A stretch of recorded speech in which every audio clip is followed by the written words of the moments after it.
ಕ್ಲಾಸಿಗೆ ಹೋಗು. ಓದುತ್ತಿದ್ದೇನೆ. ನಾನು ಓದುತ್ತಿರುವ ಶಾಲೆಯ ಹೆಸರು KBS ಸಿದ್ದರಾಮಯ್ಯ ಹುಂಡಿ. ನಾನು ಮಾಡುತ್ತಿರುವುದು ಅಭಿನಯ ಗೀತೆ. ಅಡುಗೆ ಮನೆಯಲ್ಲೊಂದು ದಿನ ಫಂಕ್ಷನ್ ನಡೆದಿತ್ತು.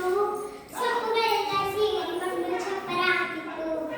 ಅಡುಗೆ ಮನೆಯಲ್ಲೊಂದು ದಿನ ಫಂಕ್ಷನ್ ನಡೆದಿತ್ತು. ಸೊಪ್ಪುಗಳೆಲ್ಲ ಸೇರಿಕೊಂಡು ಚಪ್ಪರ ಹಾಕಿತ್ತು.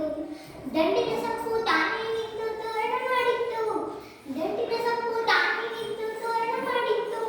ಕುಂಬಳಕಾಯಿ ಕುರ್ಚಿಲಿ ಕೂತು ಅಧ್ಯಕ್ಷನಾಗಿತ್ತು. ಕುಂಬಳಕಾಯಿ ಕುರ್ಚಿಲಿ ಕೂತು ಅಧ್ಯಕ್ಷನಾಗಿತ್ತು. ಅಡುಗೆ ಮನೆಯಲ್ಲೊಂದು ದಿನ ಫಂಕ್ಷನ್ ನಡೆದಿತ್ತು. ಸೊಪ್ಪುಗಳೆಲ್ಲ ಸೇರಿಕೊಂಡು ಚಪ್ಪರ ಆಗಿತ್ತು. ಅಡುಗೆ ಮನೆಯಲ್ಲೊಂದು ದಿನ ಫಂಕ್ಷನ್ ನಡೆದಿತ್ತು.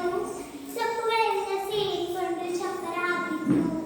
ಹಾರಿ ಬಂದ ಹೀರೆಕಾಯಿ ವಾಲಬಹುದಿತ್ತು. ಹಾರಿ ಬಂದ ಹೀರೆಕಾಯಿ ವಾಲಬಹುದಿತ್ತು. ನುಗ್ಗಿ ಬಂದ ನುಗ್ಗೆಕಾಯಿ ಡೋಲು ಹೊಡೆದಿತ್ತು. ನುಗ್ಗಿ ಬಂದ ನುಗ್ಗೆಕಾಯಿ ಡೋಲು ಹೊಡೆದಿತ್ತು. ಅಡುಗೆ ಮನೆಯಲ್ಲೊಂದು ದಿನ ಫಂಕ್ಷನ್ ನಡೆದಿತ್ತು. ಸೊಪ್ಪುಗಳೆಲ್ಲ ಸೇರಿಕೊಂಡು ಚಪ್ಪರ ಆಗಿತ್ತು. ಅಡುಗೆ ಮನೆಯಲ್ಲೊಂದು ದಿನ ಫಂಕ್ಷನ್ ನಡೆದಿತ್ತು. ಸೊಪ್ಪುಗಳೆಲ್ಲ ಸೇರಿಕೊಂಡು ಚಪ್ಪರ ಆಗಿತ್ತು. ಸೌತೆಕಾಯಿ ತೈ ತೈ ಮಾಡಿ ಸ್ವಾಗತ ಎಂದಿತ್ತು. ಸೌತೆಕಾಯಿ ತೈ ತೈ ಮಾಡಿ ಸ್ವಾಗತ ಎಂದಿತ್ತು.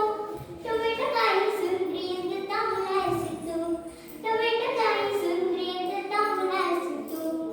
ಅಡುಗೆ ಮನೆಯಲ್ಲೊಂದು ದಿನ ಫಂಕ್ಷನ್ ನಡೆದಿತ್ತು. ಸೊಪ್ಪುಗಳೆಲ್ಲ ಸೇರಿಕೊಂಡು ಚಪ್ಪರ ಆಗಿತ್ತು. ಅಡುಗೆ ಮನೆಯಲ್ಲೊಂದು ದಿನ ಫಂಕ್ಷನ್ ನಡೆದಿತ್ತು. ಸೊಪ್ಪುಗಳೆಲ್ಲ ಸೇರಿಕೊಂಡು ಚಪ್ಪರ ಆಗಿತ್ತು. ಬೆಂಡೆಕಾಯಿ ಬಂಡೆ ಎತ್ತಿ ಸಾಹಸ ಮಾಡಿತ್ತು. ಬೆಂಡೆಕಾಯಿ ಬಂಡೆ ಎತ್ತಿ ಸಾಹಸ ಮಾಡಿತ್ತು. ತಡವನೆ ಬಂದ ತೊಂಡೆಕಾಯಿ ಹಾಡು ಹೇಳಿತ್ತು. ತಡವನೆ ಬಂದ ತೊಂಡೆಕಾಯಿ ಹಾಡು ಹೇಳಿತ್ತು. ಅಡುಗೆ ಮನೆಯಲ್ಲೊಂದು ದಿನ ಫಂಕ್ಷನ್ ನಡೆದಿತ್ತು. ಸೊಪ್ಪುಗಳೆಲ್ಲ ಸೇರಿಕೊಂಡು ಚಪ್ಪರ ಆಗಿತ್ತು. ಅಡುಗೆ ಮನೆಯಲ್ಲೊಂದು ದಿನ ಫಂಕ್ಷನ್ ನಡೆದಿತ್ತು. ಸೊಪ್ಪುಗಳೆಲ್ಲ ಸೇರಿಕೊಂಡು ಚಪ್ಪರ ಆಗಿತ್ತು. ಮೂಲೆಯಿಂದ ಮೂಲಂಗಿ ಶೂಟಿಂಗ್ ಮಾಡಿತ್ತು.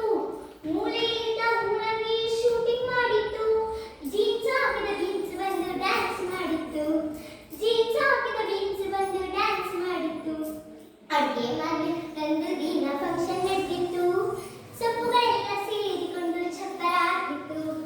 ಅಡುಗೆ ಮನೆಯಲ್ಲೊಂದು ದಿನ ಫಂಕ್ಷನ್ ನಡೆದಿತ್ತು. ಸೊಪ್ಪುಗಳೆಲ್ಲ ಸೇರಿಕೊಂಡು ಚಪ್ಪರ ಆಗಿತ್ತು. ಕ್ಯಾಬೇಜ್ ಕ್ಯಾರೆಟ್ ಒಟ್ಟಿಗೆ ಮೇಕಪ್ ಮಾಡಿತ್ತು. ಕ್ಯಾಬೇಜ್ ಕ್ಯಾರೆಟ್ ಒಟ್ಟಿಗೆ ಸೇರಿ ಮೇಕಪ್ ಮಾಡಿತ್ತು. ಕೆಂಪನೆ ಇದ್ದ ಬೀಟ್ರೂಟ್ ಬಂದು ಲಿಪ್ಸ್ಟಿಕ್ ಹಚ್ಚಿತ್ತು. ಕೆಂಪನೆ ಇದ್ದ ಬೀಟ್ರೂಟ್ ಬಂದು ಲಿಪ್ಸ್ಟಿಕ್ ಹಚ್ಚಿತ್ತು. ಅಡುಗೆ ಮನೆಯಲ್ಲೊಂದು ದಿನ ಫಂಕ್ಷನ್ ನಡೆದಿತ್ತು. ಸೊಪ್ಪುಗಳೆಲ್ಲ ಸೇರಿಕೊಂಡು ಚಪ್ಪರ ಆಗಿತ್ತು. ಅಡುಗೆ ಮನೆಯಲ್ಲೊಂದು ದಿನ ಫಂಕ್ಷನ್ ನಡೆದಿತ್ತು. ಸೊಪ್ಪುಗಳೆಲ್ಲ ಸೇರಿಕೊಂಡು ಚಪ್ಪರ ಆಗಿತ್ತು. ಚೋಟು ಮೆಣಸಿನಕಾಯಿ ತನಕ ಹೊಳೆಯಿತ್ತು.